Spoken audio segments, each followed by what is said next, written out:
ఈ ఒక్క ఫ్రేమ్‌లో మొత్తం పెళ్ళంతా దాక్కుని ఉందంటే మీరు నమ్ముతారా? అయితే ఈ రీల్ లాస్ట్ వరకు చూసేసేయండి. ఫస్ట్ అయితే క్లయింట్ పంపించిన గార్లాండ్స్‌లో మంచి పెటల్స్‌నన్నిటిని సెపరేట్ చేశాననమాట. ఇవి ఆల్రెడీ బాగా డ్రై అయిపోయినాయి క్లయింట్ పంపించినప్పటికి. సో, మనం డైరెక్ట్‌గా స్టార్ట్ చేసేసాం వర్క్ అయితే. సో, ఇట్లా అయితే మనము మంచి పెటల్స్ అన్నిటిని సెపరేట్ చేసి ఇట్లా ఫస్ట్ లేయర్‌గా అయితే వేసేసాము. ఆఫ్టర్ దట్ మధ్యలో గ్యాప్స్ ఉంచాము. ఎందుకంటే అక్కడ ఫోటోస్ పడడానికి.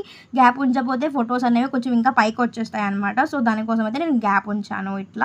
సో, ఆఫ్టర్ ఫోటోస్ అయితే చాలా ఉన్నాయి. వాళ్ళు ఎంగేజ్‌మెంట్ నుంచి సంగీత్ అట్లా అన్ని ఈవెంట్స్ ఫోటోస్‌నైతే ఇందులో ఇంక్లూడ్ చేయమని చెప్పారు. చూడండి ఒక్కొక్క ఈవెంట్ ఫోటోని ఒక్కొక్క బ్యాంగిల్‌కి అటాచ్ చేసి అయితే పెట్టాము. సో, ఇట్లా అయితే చాలా బ్యూటిఫుల్‌గా టర్న్ అవుట్ అయ్యాయి.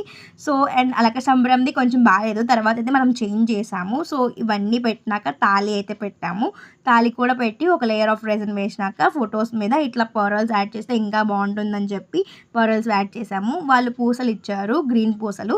సో, వాటితో అయితే ఒక లవ్ సింబల్ చేశాను.